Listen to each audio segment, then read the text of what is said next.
নমস্কার বন্ধুরা, আশা করি সবাই ভালো আছেন। আমার ভিডিও দিতে কয়েকদিন দেরি হয়ে গেল, কারণ আমার মাইক্রোফোনটা একটু খারাপ হয়ে গেছিল। মাইক্রোফোনটা সারিয়ে সুরিয়ে নিয়ে তারপর ভিডিও করতে গিয়ে কয়েকদিন লেগে গেল। আপনারা এই কয়েকদিন যে ধৈর্য ধরে আমার চ্যানেলটির পাশে ছিলেন, তার জন্য আপনাদের অসংখ্য ধন্যবাদ। কিছুদিন আগেই হয়ে গেল আন্তর্জাতিক কলকাতা বইমেলা। সেখানে গেছিলাম, খুব ভালো করে ঘুরেছি, আর কয়েকটি বইও কিনেছি। চলুন আপনাদের দেখিয়ে দিই আমি কি কি বই কিনেছি। একটু তাড়াতাড়ি যেতে চেয়েছিলাম, কিন্তু যথারীতি লেট হয়ে গেছে, এবং যার জন্যে হাঁসফাঁস করতে করতে একবারে প্রায় ছুটতে ছুটতে মেলায় গিয়ে পৌঁছেছিলাম। তারপর প্রথমেই চলে গেছিলাম শিমিকা পাবলিশার্সের বুক স্টলে। সেখানে গিয়ে কিনেছি লেখক বিনোদ ঘোষালের লেখা সোনার পুতুল এই উপন্যাসটি। এটা মূলত প্রেমের উপন্যাস, আর লেখক সেখানে উপস্থিত ছিলেন, যার জন্য তার সইও পেয়েছি। এই যে, চলুন আপনাদের ব্লার্বটা পড়ে জানিয়ে দিই যে বইটার উপন্যাসের বিষয়বস্তুটা কি আছে। এই কাহিনী নদী আর বিপুল নামের দুই তরুণ তরুণীর। নদীর বাড়িতে একদিন ভাড়াটিয়া হয়ে আসে বিপুল। সে পেশায় একজন ডেলিভারি ম্যান। বিপুলের বাবা আত্মহত্যা করেছিলেন, আর নদীর মা মারা গিয়েছিলেন দুর্ঘটনায়। দুজনেই তার স্বজন হারানোর ব্যথা বুকে নিয়ে বাঁচে। গভীর ডিপ্রেশনের রুগী নদী ভেবেছিল জীবনটাকে চার দেওয়ালের মধ্যে আটকে রেখে দেবে, আর বিপুল ভেবেছিল তার জীবন বুঝি কেটে যাবে প্রেমহীন উদ্দেশ্যহীনভাবে।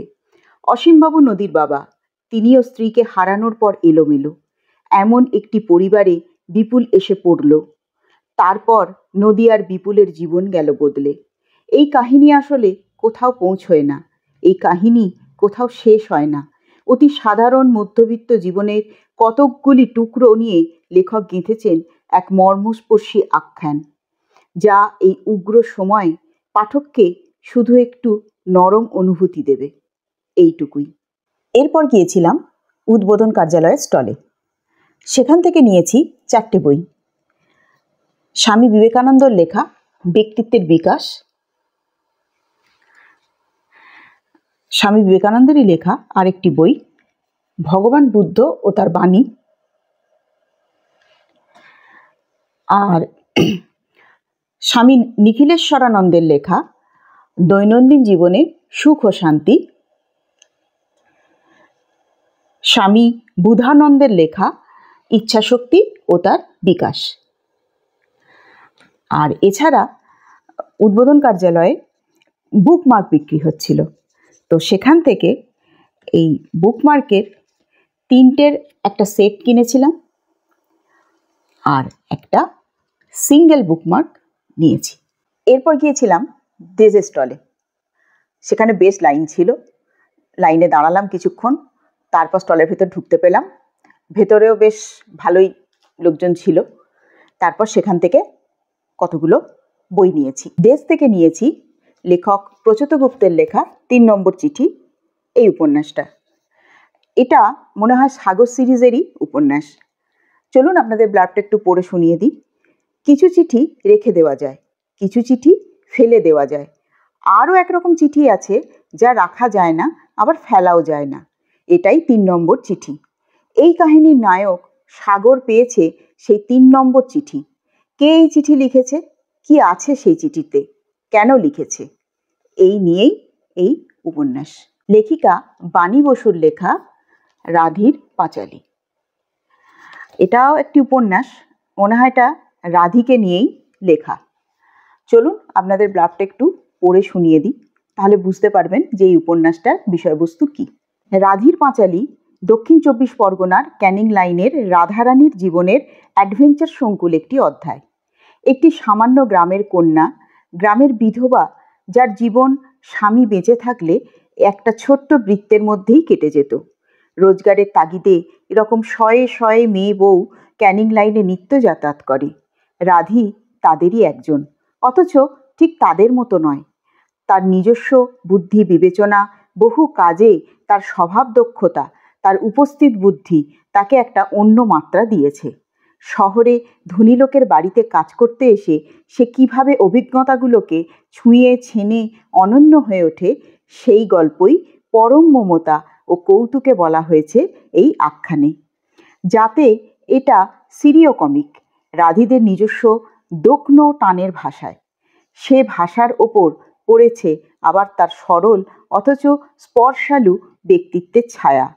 শহুরে বড়লোকের বাড়ি যেমন জায়গা নিয়েছে তার সমস্ত বৈচিত্র্যসহ, তেমনি তার সঙ্গে মিশেল ঘটেছে আধুনিক নগরের বিবিধ মরণ ফাঁদের। সহজিয়া সাধনে রাধারানী কী করে সেসব ডিঙিয়ে পাশ কাটিয়ে যায়, সেখানেও রয়েছে কৌতুক রসের ছোঁয়া। লেখক সিজার বাগচির লেখা শ্লীলতাহানির পর। এই বইতে রয়েছে দুটো উপন্যাস, একটা হচ্ছে শ্লীলতাহানির পর এবং দ্বিতীয়টি হচ্ছে কাটাকুটি। প্রথমটি শ্রাবন্তীর শ্লীলতাহানি নিয়ে, আর দ্বিতীয়টিতে রয়েছে 4টে চরিত্রের টানাপোড়েন এবং যার মাঝখানে আছে একটা খুন। সম্পূর্ণ আলাদা কাহিনী হলেও দুটো উপন্যাস যেন এই সময়ের দুটি প্রতিচ্ছবি। লেখক সুকান্ত গঙ্গোপাধ্যায়ের লেখা এবং সখী ও পাখি। এই বইতেও দুটো উপন্যাস রয়েছে। প্রথম কাহিনী হচ্ছে পবিত্র ও পাপী। এটা সুজয় আর উদিতার কাহিনী।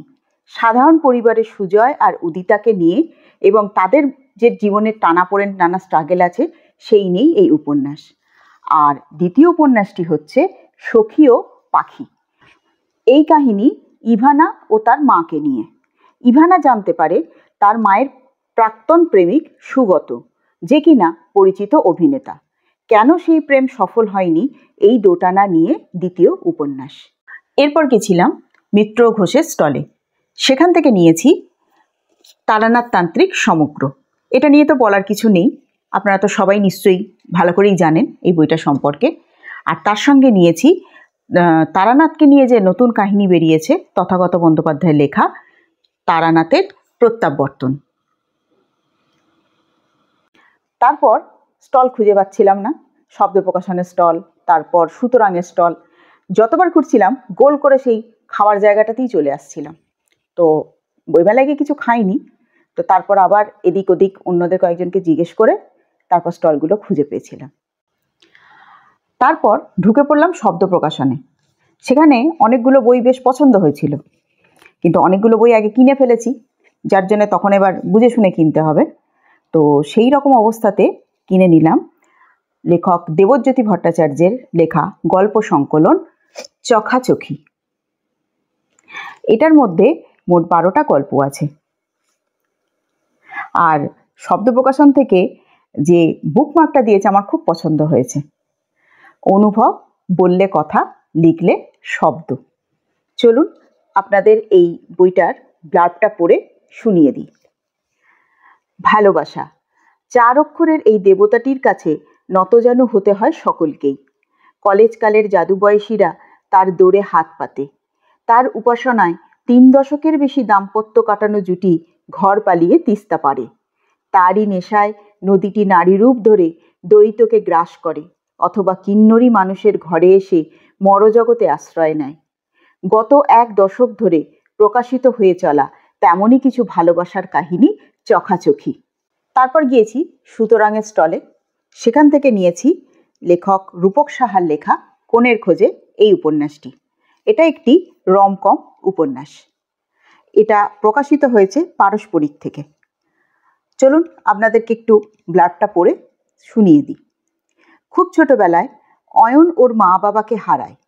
ঠাম্মার মুখে শোনা কাশ্মীর বেড়াতে গিয়ে মোটর দুর্ঘটনায় তার মা বাবা দুজনেই মারা যান। সেই থেকে ঠাম্মা চন্দ্রাবতী লাহিড়ী অয়নকে মানুষ করেছেন। প্রায় 100 কোটি টাকার কোম্পানি মেড লাইফকে তিনি একাই সামলাচ্ছেন। অয়ন আমেদাবাদে থেকে MBA করে ফিরে এলে চন্দ্রাবতী লাহিড়ী তাকে বিয়ের কথা বলেন, কিন্তু অয়ন তো বিয়েতে বিশ্বাসই করে না। আকস্মিক চন্দ্রাবতী লাহিড়ী মারা গেলে অয়ন জানতে পারে যে কোম্পানির মালিকানা পেতে গেলে তাকে ঠাম্মার শর্ত পূরণ করতে হবে। 30-এ পা দেওয়ার আগেই তাকে বিয়ে করতে হবে। শুরু হয়ে যায় কোণের খোঁজ। আছে এক অদ্ভুত চরিত্র রাধিকা রঞ্জন ব্রজবাসী, যিনি অয়নকে দেখলেই তার মনের কথা বলে দেন। কে তিনি? আর শেষ অবধি অয়ন কিভাবে খুঁজে পেল কোণে। রূপক সাহার কলমে টান টান এই উপন্যাস কোণের খোঁজে। একদম শেষে গিয়েছিলাম পত্রভারতীতে। সেখান থেকে নিয়েছি লেখক অভীক সরকারের লেখা রায়বাঘিনী। এটা একটি ইতিহাস আশ্রিত উপন্যাস। এই কাহিনী একজন মানবীর দেবীত্বে উত্তরণের গল্প। এই গল্প বাংলার দেবী বজ্রযোগিনী বিদ্যাধরীর গল্প। এই গল্প বাংলার সমস্ত অবাধ্য উড়নচণ্ডীদের গল্প। সর্বোপরি এই গল্প বাংলার সেই সব অদম্য মেয়েদের জিতে যাওয়ার গল্প যারা জীবনের লড়াইয়ে কখনো হারতে শেখেনি। পত্রভারতী থেকে আরেকটা বই নিয়েছি, লেখক সৈকত মুখোপাধ্যায়ের লেখা তবুও জীবন জলে। এটা একটি প্রেমের উপন্যাস। লেখকের কথায় সংসারে বহু মানুষ পাশাপাশি বাস করে, তারা কাছে আসে, দূরে সরে যায়। উপন্যাস লেখার সময়ও সম্পর্কের এই ভাঙা গড়া হৃদয় সংঘাতের অনুরণনের এমন অনুচ্চকিত কিছু সুখ দুঃখের কথাই মনে পড়ে আমার। রাজনীতি, রাষ্ট্রবিপ্লব কিংবা দুর্নীতির মতন জ্বলন্ত সমস্যা নয় তারা, তবু সাধারণ মানুষের জীবন বদলে দেয় এই সব সম্পর্কের টানাপোড়েন। তবুও জীবন জলে তেমনই কিছু সমকালীন এবং সাধারণ মানব মানবীকে ঘিরে গড়ে ওঠা কাহিনী, যেখানে লেখকের দুরন্ত মুন্সিয়ানায় বিধৃত হয়েছে প্রেম, অপ্রেম, আশা, আকাঙ্ক্ষা, হার এবং জয়। সব মিলিয়ে গড়ে উঠেছে এক আটপৌরে অথচ অনন্য উপন্যাস। যখন পত্রভারতীতে বই কিনছিলাম তখন সেখানে লেখক অভীক সরকার এবং লেখক সৈকত মুখোপাধ্যায় উপস্থিত ছিলেন। এবার বই যখন কিনেছি আর তার সঙ্গে সঙ্গে সেই বইয়ের লেখকও যখন সেখানে আছেন, সই নেব না সেটা তো হয় না, তাই দুজনেরই সই সংগ্রহ করেছি। আপনাদের একটু দেখিয়ে দিই। এই হলো লেখক অভীক সরকারের সই, আর এই হলো লেখক সৈকত মুখোপাধ্যায়ের সই। এই ছিল আমার বইমেলার বই সংগ্রহ।